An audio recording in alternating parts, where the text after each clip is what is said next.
আসসালামু আলাইকুম ওয়া রাহমাতুল্লাহি ওয়া বারাকাতুহু নাহমাদুহু ওয়া নুসাল্লি আলা রাসূলিহিল কারীম আম্মা বাদ মনির ইসলামিক মিডিয়া পেজ থেকে সবাইকে শুভেচ্ছা এবং মোবারকবাদ জানাচ্ছি।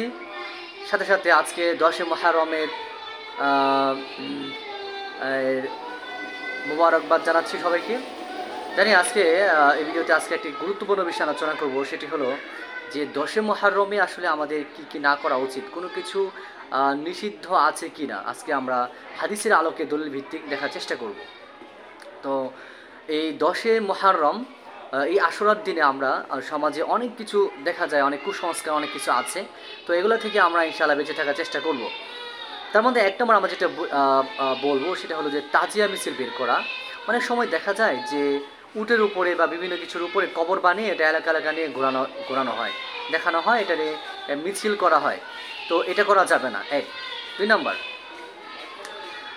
হলো যে একটা ঘরকে কেন্দ্র করে মুরসিয়া পাঠ করা। দেখা গেছে যে একটা ঘরকে কেন্দ্র করে তারা কি করে অনেক কিছু মন্ত্রের মতো কি যেন কি পাঠ করে। তো এগুলোর ভিতরে কোন সংস্কার অনেক কিছু আছে, সিরিকি কথাবার্তা আছে, এগুলো করা যাবে না। এবার আসি 3 নাম্বার হলো বিলাপ করে কাদা যাবে না।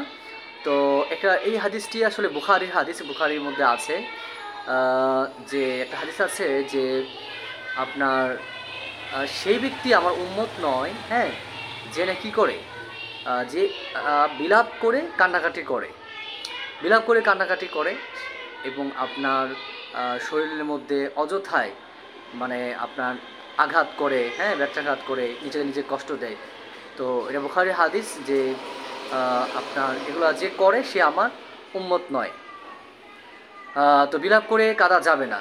আর আমরা এটা যদি দেখি যে হুসাইন রাদিয়াল্লাহু তাআলা আনহু শহীদ হয়েছেন, এটা তো ভালো কথা, আমরা তো আসলে শোকাহত, তাই না? কিন্তু আরেকজনের দুঃখ দেখে আপনি বিলাপ করে কাঁদবেন, নিজেকে প্রহার করবেন, এগুলো টোটালি নিষেধ। আচ্ছা, এবার আসি 4 নাম্বার হলো যে ওই দিনকে কেন্দ্র করে কোনো কিছু মানত করা। দেখা গেছে যে আমাদের সমাজে ওই দিনকে কেন্দ্র করে আপনার মানত করে তারপরে খিচুড়ি রান্না করে মানুষকে বিলিয়ে দেয়। তো এগুলো আপনারা খাবেন না, আপনাদের বাসায় কেউ দিবে, এগুলো কুসংস্কার এবং এগুলোতে আপনার ইমানের নূরটা চলে যাবে।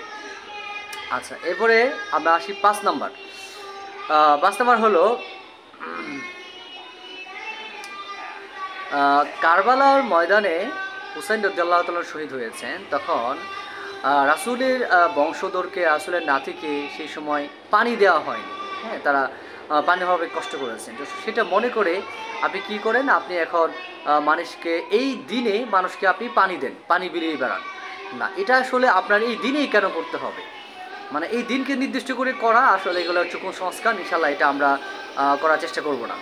আচ্ছা, 5 নাম্বার এ হলো 6 নাম্বার হলো যে অনেক সময় দেখা যায় যে বাচ্চাদেরকে রাস্তায় বের করে দেয়। এটা তারা কি করে, বরকতের মনে করে খালি পায়ে বের করে দেয়, যারা রাস্তায় হাঁটবে এই দিনে তারা বরকত নিবে। তো এটা আসলে কোন সংস্কার, এটা আমরা করব না। এরপরে আসবো আমরা 7 নাম্বার হলো যে এই দিনকেও কেন্দ্র করে অনেকেই ঢোল তবলা বাজানোর চেষ্টা করে। দেখা গেছে যে 1 তারিখ থেকে 10 তারিখ পর্যন্ত পুরো ঢাকা সিটিতে ঢোল তবলা বাজানো হয়, গান বাদ্য বাজানো হয়। তো এই ব্যাপারে আমি একটা হাদিস বলবো, সেটা হচ্ছে যে নাসিরুদ্দিন আলবানী সিলসিলাতুস সহিহা হাদিসের কিতাবের মধ্যে একটা হাদিস তিনি এনেছেন।